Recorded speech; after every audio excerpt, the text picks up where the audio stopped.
Hello, friend, and welcome to Simple Sunday Liturgy number 9, an offering for the morning.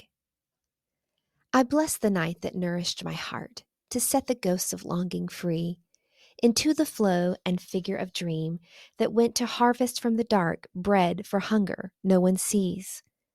All that is eternal in me welcomes the wonder of this day, the field of brightness it creates, offering time for each thing to arise and illuminate. I place on the altar of dawn the quiet loyalty of breath, the tent of thought where I shelter, waves of desire I am sure to, and all beauty drawn to the eye.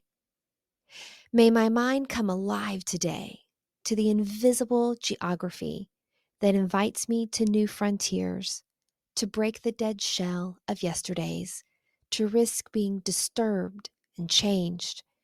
May I have the courage today to live the life that I would love, to postpone my dream no longer, but do at last what I came here for and waste my heart on fear no more.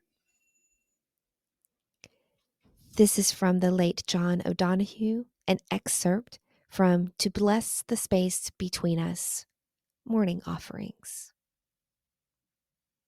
I'd like to invite you into a time of guided meditation now. You're always welcome to listen all the way through, or you can always pause and stop if you'd like to journal or just take some time to reflect as we go along. John O'Donohue has such a beautiful and precise way of unearthing knowings within the heart.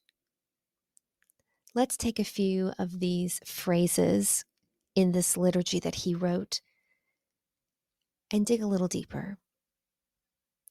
Bread for hunger no one sees. Take a moment, breathe slowly, and ask Jesus, what is the hunger within you no one sees, but whose pangs you feel in your soul? The next phrase, all that is eternal in me.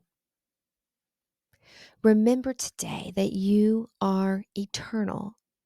Ecclesiastes 3:11 tells us that God has set eternity in our hearts.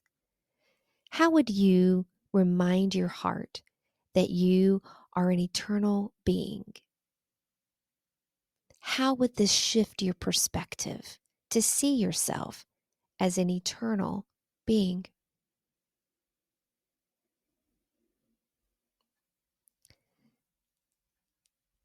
Next phrase, the quiet loyalty of breath. In Genesis 2:7, we are invited into the moment when the breath of God brought to life and animated the human soul.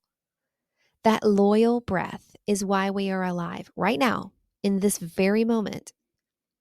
Perhaps you could take a few moments to thank God for the loyalty of gifting us his breath every second of every day of our lives. The next phrase, to risk, being disturbed and changed. To risk being disturbed and changed. Many times we resist being disturbed because we know it may call for us to change behaviors, beliefs, perspectives. What fears arise when you entertain the idea of allowing God to disturb your set ways? And the last phrase, and waste my heart on fear no more. What fears are you wasting your heart on? What does it mean to you to waste your heart? If it is hard to uncover those fears, stop and ask Jesus to reveal this to you.